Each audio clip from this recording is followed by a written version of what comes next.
অহা 2 আৰু 7 মে'ত ৰাজ্যত অনুষ্ঠিত হ'ব পঞ্চায়ত নিৰ্বাচন আৰু পঞ্চায়ত নিৰ্বাচনক লৈ সকলো দলৰ নেতাকৰ্মীৰ মাজত সকলো দলৰ নেতাকৰ্মীয়ে ইতিমধ্যে প্ৰচাৰ অভিযান আৰম্ভ কৰিছে। গতিকে মই উপস্থিত আছোঁ গৰাজান নৱগঠিত গৰাজান জিলা পৰিষদৰ অন্তৰ্গত যি উত্তৰ খাটোৱাল গাঁও পঞ্চায়তত আৰু উত্তৰ খাটোৱালৰ গাঁও পঞ্চায়তৰ যিসকল সাধাৰণ ভোটাৰ আছে এই সাধাৰণ ভোটাৰসকলৰ লগত মই মত বিনিময় কৰিম। বিগত 5টা বছৰত কেনেকুৱা ধৰণৰ পঞ্চায়তৰ ৰাইজৰ উন্নয়নমূলক কাম হৈছে বা এই যে পঞ্চায়ত নিৰ্বাচন আহিছে এই পঞ্চায়ত নিৰ্বাচনত কেনেকুৱা ধৰণৰ প্ৰাৰ্থী সাধাৰণ ভোটাৰসকলে বিচাৰে। গতিকে মই এখন চাহৰ বিপণীত সোমাই যাম আৰু চাহৰ বিপণীত বহু লোক আছে, বহু সাধাৰণ ভোটাৰ আছে। মই তেখেতসকলৰ মন্তব্য ল'বলৈ যত্ন কৰিম। দাদা কি খবৰ আপোনাৰ? ভাল, ভালে আছে? কোনটো পঞ্চায়ত আপোনালোকৰ? উত্তৰ খাটোৱাল গাঁও পঞ্চায়ত। উত্তৰ খাটোৱাল। এইবাৰ কোনফালে গৈছে বঁটা? এইবাৰতো বিজেপিৰ ফালে গৈছে। বিজেপিৰ ফালে? হয়। বিগত 5টা বছৰত কেনেকুৱা ধৰণৰ কাম এই অঞ্চলসমূহত হৈছে পঞ্চায়তৰ ফালৰ হৈছে? পৰা? ভালেই হৈছে। ভালেই হৈছে। ভালেই। গতিকে আৰু লোক আছে, মই তেখেতসকলৰ কাষলৈ যাম। মই এই মুহূৰ্তত ইয়াত প্ৰাৰ্থী এগৰাকী পাইছোঁ, ইয়াছমিন জেছমিন, গৰাজান জিলা পৰিষদৰ বিজেপিয়ে প্ৰাৰ্থিত্ব প্ৰদান কৰিছে, বিজেপিৰ পৰা প্ৰাৰ্থিত্ব প্ৰদান পাইছে। গতিকে মই ইয়াছমিন জেছমিনৰ পৰা কিছু কথা জানিব বিচাৰিম। আপুনি প্ৰাৰ্থী, কি ক'ব, কি আশা লৈ এই যি জিলা পৰিষদৰ টিকেট লৈছে বা নিৰ্বাচন খেলি আছে, কি কৰিব বিগত সময়ছোৱাত জিকি আহিলে? নমস্কাৰ, আসসালামু আলাইকুম। ধৰক যোৱা টাৰ্মছৰ আগৰ টাৰ্মছত মই ZPC মেম্বাৰ আছিলোঁ কংগ্ৰেছৰ পৰা, কিন্তু কংগ্ৰেছ চৰকাৰ নাই যিফালে এইফালে ৰাইজে থাকি লাভ নাই। যিহেতু আমাৰ এই জনসাধাৰণ মানুহৰ আমাৰ ৰাইজৰ কামৰ বেলিকাই কওক, স্কিমৰ বেলিকাই কওক, যিকোনো অনুদানেই কওক, আমাৰ চৰকাৰ ফলীয়হে থাকিব লাগিব। মাইনৰিটি মানুহে কওক, বেলেগ কাষ্টৰ মানুহে কওক, চবেই আমি চৰকাৰ ফলীয় থাকিব লাগিব। চৰকাৰ ফলীয় থাকিলেহে আমাৰ জনসাধাৰণৰ উন্নতি হ'ব।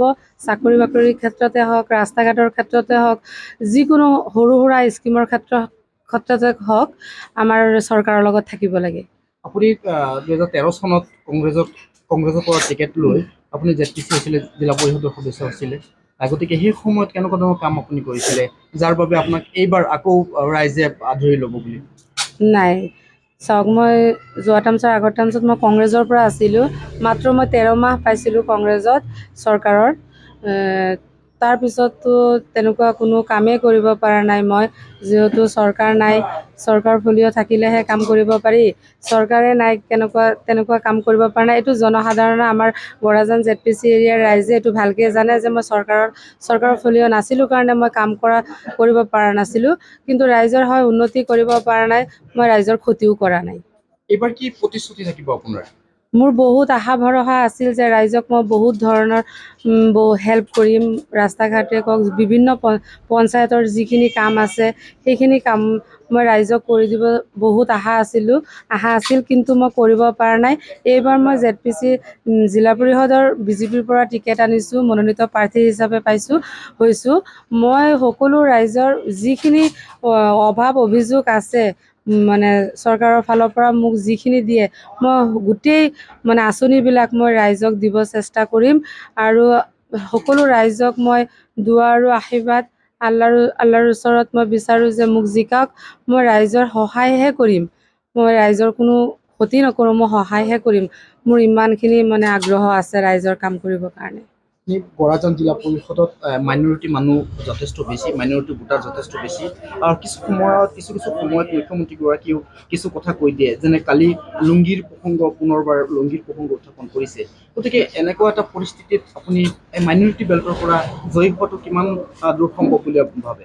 নাই, শুনক, এটা কথা হৈছে কি, আমি মাইনৰিটি মানুহ লুংগীৰ কথাটো যে কয়, সেই তেখেতে কোৱাটো ক'বই, কিয় নক'ব? যিহেতু আমাৰ মাইনৰিটি মানুহ জীৱনটোৱে যোৱা 70 বছৰে কংগ্ৰেছ কৰি আহিছে। এইটো কথাটো ভুল কোৱা নাই, তেখেতে সত্য কথাটো কৈছে। এতিয়া এইকেইটা আমাৰ ৰাইজে সচেতন হ'ব লাগে যে আমি কংগ্ৰেছ কৰি এতিয়া লাভ নাই। বিজেপি চৰকাৰেতো তেনেকুৱা কোনো আমাক অসুবিধা দিয়া নাই। বিজেপি চৰকাৰে আমাক আজি HC হওক, বেলেগ কাষ্টৰ মানুহে হওক, যি স্কিম পাই আছে আমাৰ মাইনৰিটি মানুহে পাই আছে। আমাৰ মাইনৰিটি মানুহকতো কোনো অসুবিধা দিয়া নাই। এইকাৰণে আমাৰ সকলো ৰাইজে ওলাই আহিব লাগে যে বিজেপিত ভোট দিওঁ। দিয়াৰ পিছততো বিজেপি চৰকাৰে আমাক আঁকোৱালি ল'ব। এতিয়া আমি ভোটেই দিয়া নাই, আমাক আঁকোৱালি ল'বনো কেনেকৈ? নিশ্চয় বিজেপিত ভোট দিলে নিশ্চয় যিসকল ভোটাৰ আছে মাইনৰিটি লোক আছে তেখেতসকলৰ আঁকোৱালি ল'ব মুখ্যমন্ত্ৰীগৰাকীয়ে আৰু গৰাজান জিলা পৰিষদৰ যি পদত যি জেচমিনে প্ৰাৰ্থিত্ব প্ৰদান কৰিছে, জেচমিন মনোনীত হৈছে, তেখেতে এই মন্তব্য কৰিছে। গতিকে মই সাধাৰণ আৰু লোক আছে, মই তেখেতসকলৰ কিছু কথা জানিব বিচাৰিম। দাদা, ক'ত ঘৰ আপোনাৰ? উত্তৰ ঘাটোৱাল। উত্তৰ খাটুৱাল। এইবাৰ পঞ্চায়ত নিৰ্বাচন আহিছে, আপুনি নিশ্চয় গম পাইছে? জি পাইছোঁ, গম পাইছে? গম পাইছোঁ। কোনফালে বতাহ বৈছে বুলি কৈছে? এতিয়া বিজেপিৰ বঁটা পাই আছে। বিজেপি কি কাম কৰিছে? বিজেপিৰ বতাহ বিজেপিতো বহুত কাম কৰি আছে, যিটো কংগ্ৰেছে কৰা নাই, এইটো বিজেপিয়ে কৰি আছে। কি পাইছে আপুনি? কিবা পাইছে না বিজেপিৰ তৰফৰ? বিজেপিৰ পৰা এতিয়া হালেতো পামি নহয়, এতিয়াতো কংগ্ৰেছৰ পৰাতো কোনো একো পোৱা নাই। পোৱা নাই কংগ্ৰেছৰ। নাই, পোৱা নাই। এবাৰ বিজেপিৰ বতাহ বলিছে এইবাৰ এই অঞ্চলত। এই অঞ্চলত জি বিজেপিৰ পতা বিজেপিৰ বতাহ বলিছে জি। এই অঞ্চলত বিজেপিৰ বতাহ বলিছে বুলি ইতিমধ্যে প্ৰকাশ কৰিছে। গতিকে আৰু লোক আছে, মই সাধাৰণ যিসকল ভোটাৰ আছে চাহৰ বিপণীসমূহত একাপ চাহৰ জুতি লৈ আচলতে নিৰ্বাচনী যি আলোচনা, সেই আলোচনাসমূহ কৰে। মই দাদা এজনৰ কাষলৈ গৈছোঁ। দাদা, এইবাৰ পঞ্চায়ত নিৰ্বাচন আহিছে, গম পাইছে? কোনফালে বতাহ বৈছে বুলি ভাবে? তো ইয়াত বিজেপি বঁটা বেছি চলি আছে। বিজেপি কি কাম কৰিছে বিজেপিয়ে? কাম বহুত কৰিছে, কিন্তু আগতে কংগ্ৰেছৰ প্ৰেচিডেণ্ট আছিল, এই ৰাইজবিলাকে মানে বেয়া পাইছে প্ৰেচিডেণ্টক, সেইটো কাৰণে মানে নতুন বিজেপি কৰি আছে মানুহে। বিজেপি কৰি আছে। কংগ্ৰেছে কাম কৰা নাই, একো কাম কৰা নাই, সেইটো কাৰণে বিজেপি কৰি আছে। এক প্ৰকাৰ সকলোৱে ইয়াত বিজেপি কৰিব বা বিজেপিয়ে কাম কৰিছে বুলি ইতিমধ্যে প্ৰকাশ কৰিছে। মই এই চাহৰ বিপণীৰ যিজন স্বত্বাধিকাৰী তেখেতৰ মন্তব্য ল'বলৈ যত্ন কৰিম, কিয়নো ইয়াত বহু ধৰণৰ কথা হয়। একাপ চাহৰ জুতি লৈ এই চাহৰ বিপণীসমূহত বহু প্ৰাৰ্থীক জয়ী কৰোৱা হয়, বহু প্ৰাৰ্থীক পৰাজয়ী কৰোৱা হয়। গতিকে এখেতৰ পৰা কিছু কথা জানিব বিচাৰিম। ভালে আছে দাদা? ভালে আছোঁ, নমস্কাৰ। আপোনাৰ দোকান এখন? মৰি দোকান। কেনেকুৱা আলোচনা এইবাৰ? বতাহ কোনফালে? আপুনি অলপ গম পায়? বিজেপিৰ ফালে বেছিটো বঁটা এতিয়া চলি আছে। এতিয়া গৰাজান ZPC মোৰ ডিউটি হয়, এতিয়া ভালেই চলি আছে। পাছ কৰিব, পাছ কৰিব মানুহ, বিজেপি কৰিব।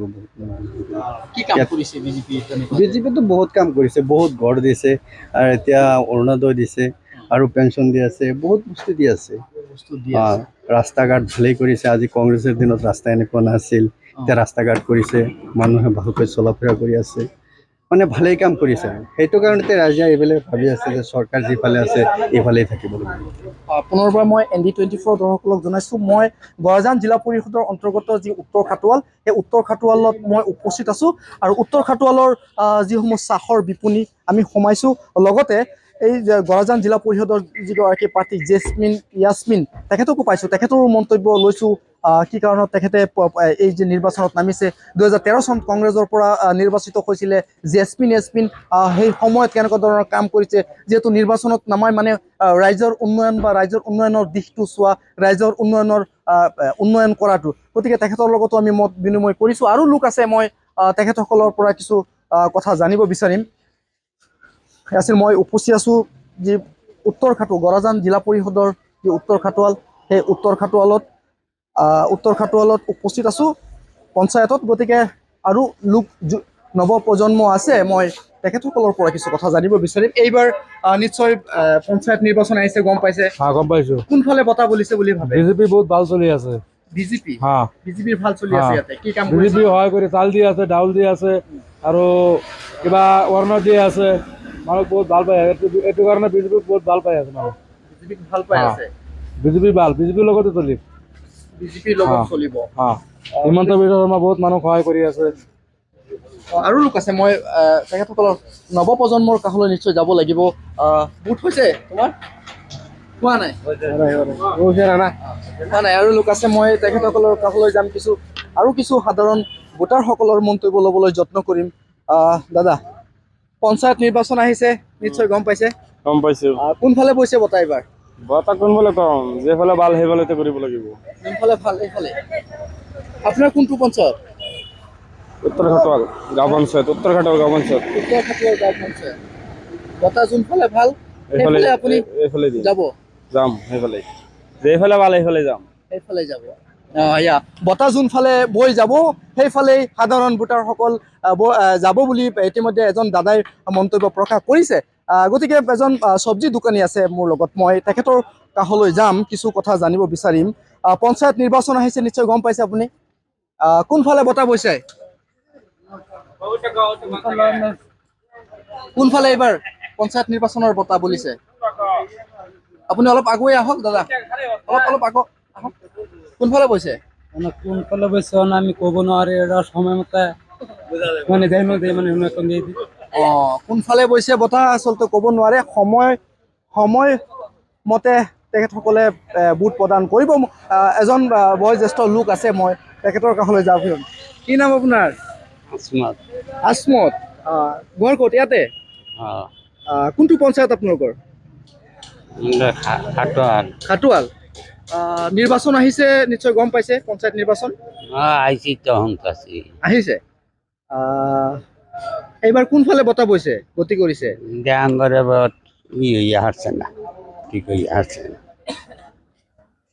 ঠিক হোৱা নাই।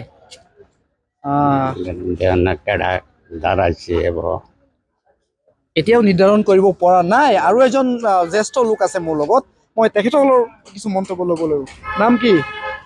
এম ৰহমান। আপোনাৰ কোনটো পঞ্চায়ত? বগুড়গুৰি গাঁও পঞ্চায়ত। নিৰ্বাচন আহিছে, নিশ্চয় গম পাইছে। আহিছে। কেনেকুৱা বতাহ এইবাৰ? কংগ্ৰেছ যাব, আমাৰ ফালে কংগ্ৰেছ যাব। কংগ্ৰেছ যাব। বিজেপিয়ে ইমান সহায় কৰিছে কৈ আছে বিজেপিৰ মানুহে, আপোনালোকৰ ফালে পোৱা নাই নেকি? মানুহে পাইছে, মই পোৱা নাই। আপুনি পোৱা নাই? বিলকুল নাই। আপুনি একো পোৱা নাই? বিলকুল নাই। একো চৰকাৰী আঁচনি পোৱা নাই আপুনি? বিলকুল পোৱা নাই। মাহে 200 টকা দৰমহা পাব, পেঞ্চনৰ পইচা এইখিনি। আপুনি ঘৰ পোৱা নাই? চৰকাৰী ঘৰ চৰকাৰীও পোৱা নাই। নাম কি কৈছিল আপোনাৰ? মজিবুৰ ৰহমান। এম ৰহমান কৈছিল। আপোনাৰ পঞ্চায়তটো কি আছিলে? বগুড়গুৰি গাঁও পঞ্চায়ত। বগুড়াগুৰি গাঁও পঞ্চায়তৰ মজিবুৰ ৰহমান নামৰ এই জ্যেষ্ঠ লোকজনে একো পোৱা নাই, ঘৰো পোৱা নাই, চৰকাৰী কোনো ধৰণৰ সা সুবিধা পোৱা নাই কাৰণে কংগ্ৰেছ কৰিব, সেয়া তেখেতৰ ব্যক্তিগত কথা। যদি যিসকল লোক সাহস পক্ষৰ লোকে এই প্ৰতিবেদন চাই আছে, গতিকে এই জ্যেষ্ঠ লোকজনে চৰকাৰী সাহায্য নিশ্চয় পাব লাগে। চৰকাৰী ঘৰৰ পৰা আদি কৰি যিসমূহ অনুদান দিছে নিশ্চয় পাব লাগে। বগুড়গুৰি যি পঞ্চায়ত, গাঁও পঞ্চায়তৰ কথা কৈছে, গাঁও পঞ্চায়ত এনেধৰণে আমি যিসমূহ পঞ্চায়ত আছে গোৱালপাৰা জিলা পৰিষদৰ অন্তৰ্গত, সেই পঞ্চায়তসমূহত গৈ ND24 গৈ যি সাধাৰণ ভোটাৰ আছে সেই ভোটাৰসকলৰ লগত মত বিনিময় কৰিব, ভোটাৰসকলৰ মনৰ আশা, মনৰ কথা ল'বলৈ যত্ন কৰিম।